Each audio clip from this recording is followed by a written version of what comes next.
Hi guys.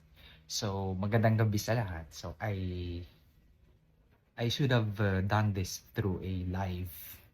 But sabi ko parang hindi pa ako ready. So, I decided to record this and try not to go into a live instead. So, the very reason why I recorded this video is because I want to say something.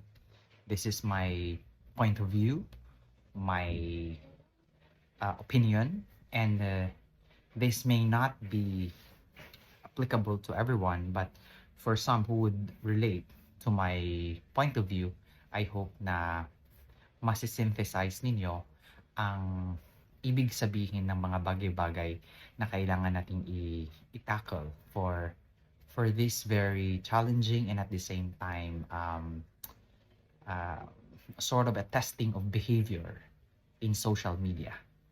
So most of you, if you're watching this video, I will be talking about the very reason why uh, we tend to interpret the things that are happening around us, even in the virtual platform, specifically this one, no, that everyone seems to clamor and at the same time to really try their best to rise and fulfill a specific mission as a digital creator, content creator, small vlogger or blogger, uh, etc.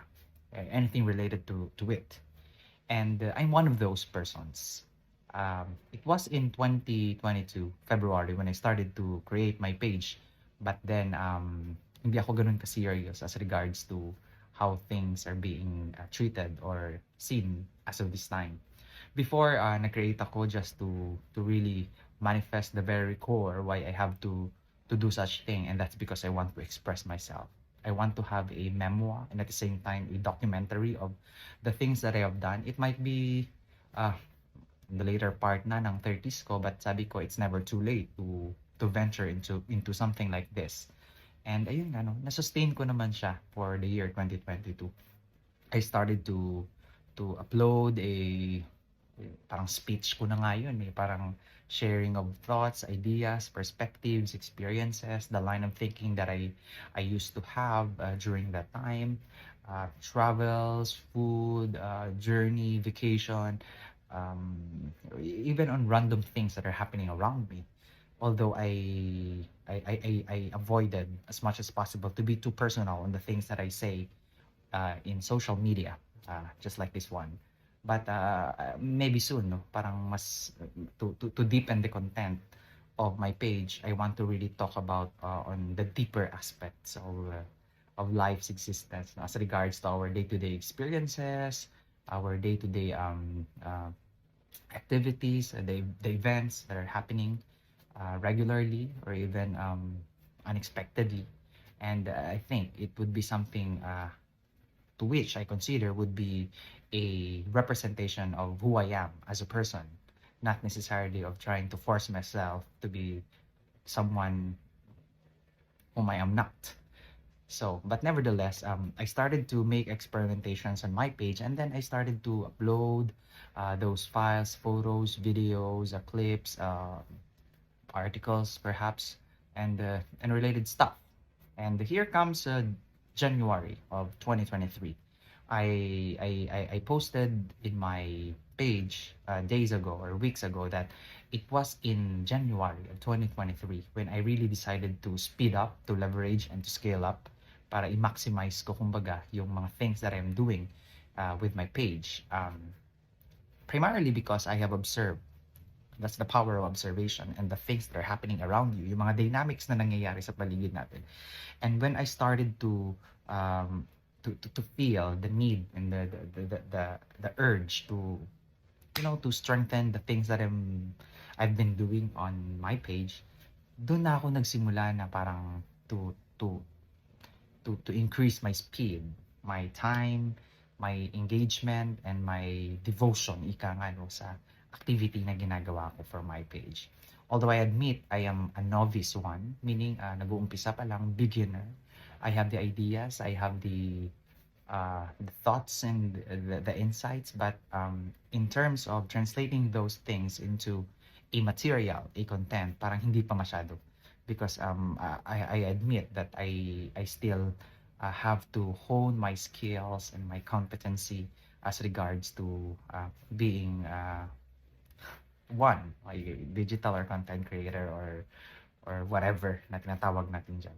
So, but this video is actually not necessarily about narrating the things na pinagdaanan ko, but as I continue to engage on a day-to-day basis in this virtual platform, may mga experiences akong nakikita, dynamics in the virtual ecosystem na sabi ko parang I it would not be good for me if I hold back with the thoughts and at the same time the opinion na pwede kong i-share to you, to all of you na nagwa-watch ng video na to ngayon. It's very apparent and common na makikita natin ngayon, no, as the saga ika nga, no, continues to heat up and at the same time to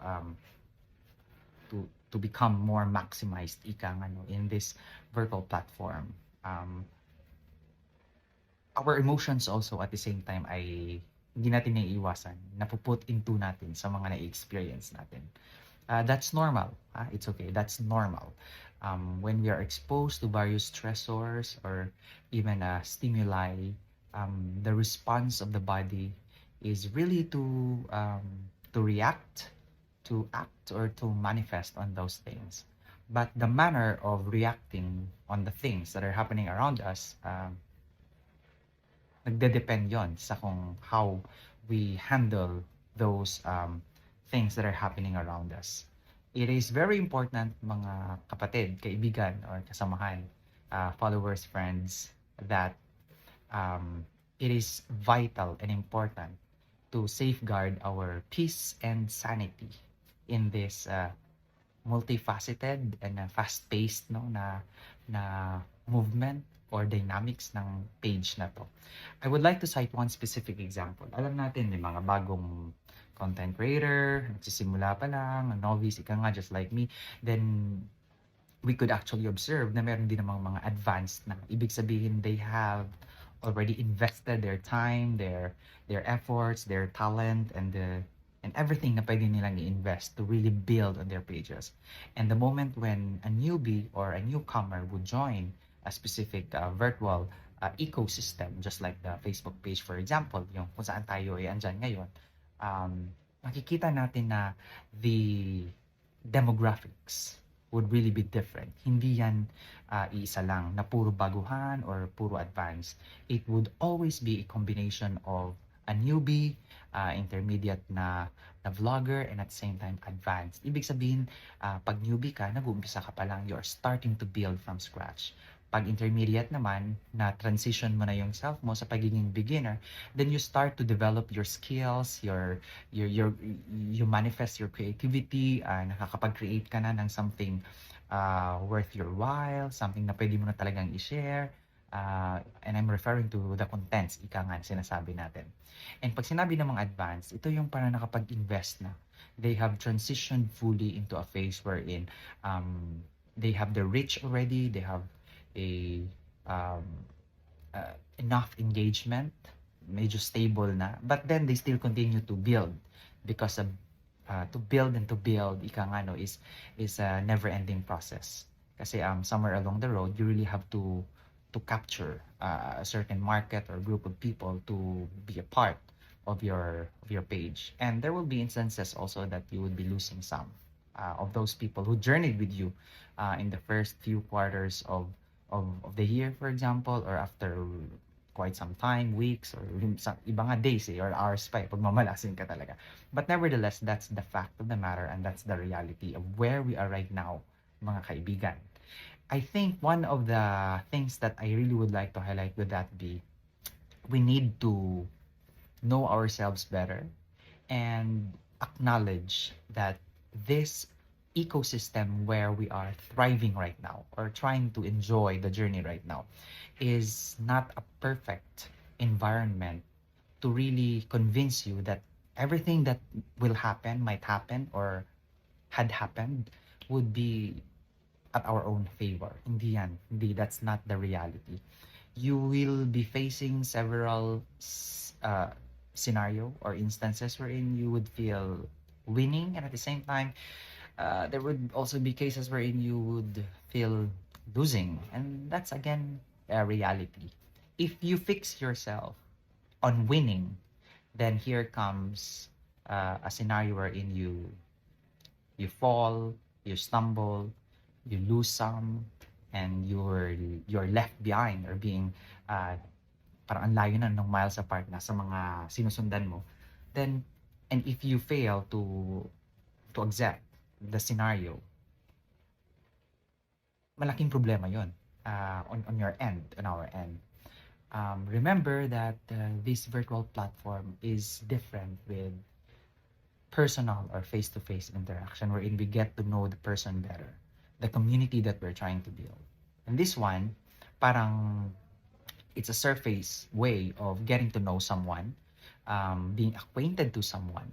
And as regards to the depth, it may because meron din naman na virtually nagmi-meet sila, friends sila, but then they were able to establish a meaningful and at the same time a profound, or yeah, sabihin na lang natin talaga na mas magandang relationship with between the admin, let's say, no, or and the follower or the audience na nagiging part niya.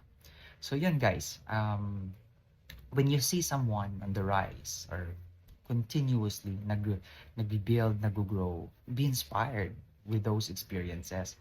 And if certain things might happen to you wherein you felt like you were cheated, you are cheated, you are being left behind, you felt like somebody did something wrong to you, let it pass. Hayaan mo na yan. Alalahanin mo, in the forest where we are located right now, we will get to meet more people. Maraming tao na mamimit mo dyan. And if you lose like a fraction of a follower, for instance, an audience na initially nag-join sa'yo, nag-commit to be with you, then suddenly they were like gone in the wind, naglipa na, iniwan ka, turned you down. Anyway, that's tactic kasi yan eh. We could not aspire for a perfect tactic or strategy, because some would concentrate on building the network and getting the likes, the follows, and after that, some wouldn't mind if they would turn down someone whom they have invited to be part of their circle or their ecosystem or page nila. So nagva-vary talaga yan.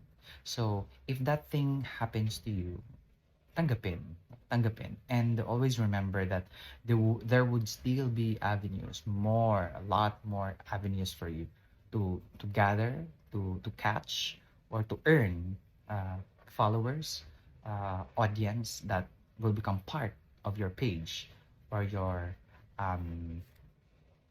predefined or developed ecosystem, ika nga, yung page mo mismo.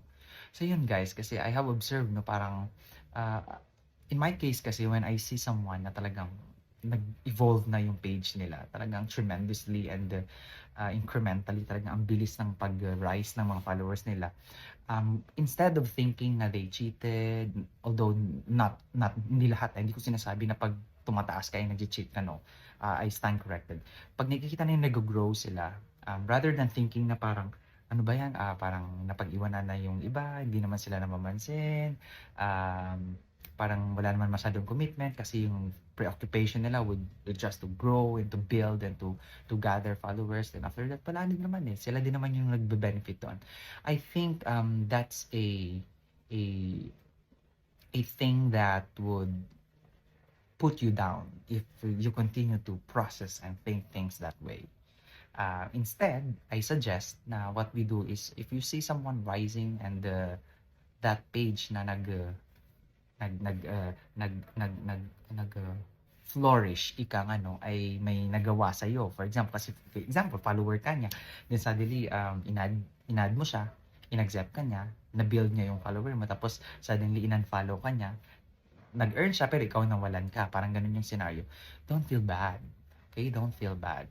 Because if you thrive on the feeling na parang something has been grabbed from you, you would tend to develop that thinking, and at the same time that thought process na nag-exist talaga yung tinatawag nating injustices or weak fairness and equality na nangyayari sa virtual space na to. Uh, Instead, concentrate on building and building. Pag may nawala sa'yo, hanap pa. Continue lang. That's how things work. And try to make sure also that you engage with your existing um, followers or audience, no? Ano ba naman yung you get to visit their page pag although hindi naman lahat talaga mapupuntahan mo, but then if it appears on your wall, um, try to immerse yourself even shortly or briefly and journey with a person who have been part of your page for quite a number of days or months or weeks and so on and so forth. Ika nga, no? That's the power of engagement. Ika nga. You fix and you concentrate or you focus on earning more, continuously earning followers, but do not also take for granted the people who are already in there inside your page. You value them also as much as you foresee to welcome some more followers, audience, or people to be part of your page. And know also the product that you are using in your virtual platform. Hindi lang yan puro hatak ng tao.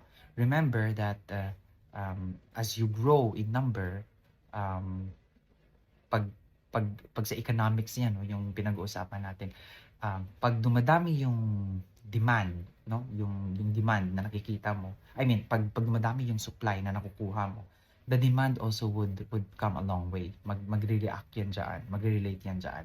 So same thing with you, habang binibuild mo yung tao to be part of your page, you also have the responsibility to provide them the services and the products, ika nga, through your contents.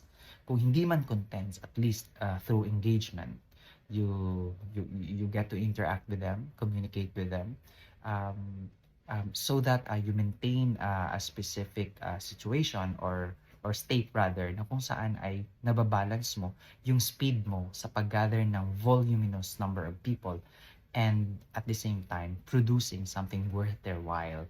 Kasi it's not that you only gather and you capture, no, na makakuha ka lang ng followers. It should always be something that you need to understand na dapat meron ka rin something na isi-serve for them, be it in the form of relationship, return of investment, ika nga, or you engage with them, you build relationship with them, and through your contents, you market them, you promote them, or you help them grow at the same time as regards to their network. Along with your own network, you work as a team. Kung hindi man all the time na parang maaakay mo siya because ang dami niyan. Hindi lang yan 10 or less than 100, thousands yung pinag-uusapan natin. Even nga iba umaabot pa ng millions, di ba? So at least dapat i-maintain mo yung phase or state na kung saan you give or you put premium to the people who are already present on your page. And if those persons value and at the same time appreciate your efforts, hindi yan aalis. In the event na yung mga tao or mga members mo would try to fly away and leave you for good, rather than thinking na something has been lost to you, isipin mo na lang na those persons or pages na umalis, who left you, ay may baon. They have with them something na na-appreciate, na-learn, and nakita nila sa page mo, most importantly, to the kind of person you are while preparing the market and doing the engagement with them. Sobrang ano na yun, tawag nito, parang reward na yun para sa self mo while you go on, you continue to go on with building your page. So I think that's the gist of, or the core of the thing that I would like to share. We need to protect our sanity, our peace, our mental health. The more that we get into the things that are considered as uncomfortable to us, magkakaroon ng affectation yan sa mental health mo, sa state mo, na well-being mo, and even in your behavior, in your attitude. So, yun, be positive lang, be optimistic, and accept the fact that the world where we are right now is something that is really chaotic. Um, it's complex, it's volatile. Yun nga 'no, yung VUCA, ika nga no, tinatawag nila, volatile, uncertain, complex, and ano nga ba yung isa? Nakalimutan ko tuloy. Yun, that's how we should position ourselves in this kind of very stressful, no, na virtual space. So yun guys, allow me also allow me also to thank yung mga followers ko na nag-join sa akin, nag-journey sa akin, na kahit parang makulit na ako minsan. Thank you for being with me. Hindi man ako nakakapag-live, but I'm doing my best to record this so that I have something na i-share sa inyo. I don't know also how far will this video reach, but I'm not really looking na or expecting na this would be shared, no? Kahit nandito lang sa page ko sana, and yung mga followers ko, as of this time, less than 10,000 followers na naman ako, 7.3 or 7.4 followers lang. But a tremendous increase nga nung January 6 lang when I started really to join the saga, ika nga. So there you have it. And for those followers nandito ngayon na hindi ko pa kayo na follow back, please let me know. Don't feel shy to call my attention, no. Parang hindi kasi possible, 'di ba? I don't know, no. If you use the business suite, Meta Business Suite, I think pwede ka doon mag-send ng message. So you could send me a message kasi hindi ko rin minsan lahat, no, mababalikan pa yung mga naging nag-follow sa akin, and I think it is a commitment and accountability for me, a responsibility for me to follow back. I'm not the type or the kind of person na I will just let it pass, but it's also one way of being respectful to you, and letting you know that your efforts are actually worth to be reciprocated. And when you follow me, it's my accountability, my social and personal accountability to really give back and to reciprocate the things that you have done to me. So there you have it, guys. Maraming salamat. I hope this 23 minutes na video na ginawa ko ay nakapagbigay ng kahit somehow konting kaalaman, and at the same time things to ponder as we continue to exist, thrive, and journey in this virtual platform and virtual space or ecosystem where we are right now. So yun, thank you very much for watching, and I hope that you're having a good time with the people you love, with your family, with your friends, and kahit ano man, kahit animals pa, with mga dogs ka or pets, and so on and so forth. So there you have it. Thank you, and let it be known that I really appreciate your engagement and your involvement to me as a person who's trying to find meaning also in this thing where we are right now, journeying towards being a person honing ourselves in a digital space or workspace. So see you. I'll continue to upload din naman yung mga contents, videos, photos, and to engage with you. And I hope that the things that I've been doing or I will be doing would still hold relevant and meaningful to each and every one of you. Take care, and maayong gabi from Iloilo City. This is Jake Spades PH, and thank you very much. And I'm really excited to explore some more with this journey that we have already started. Bye, and take care.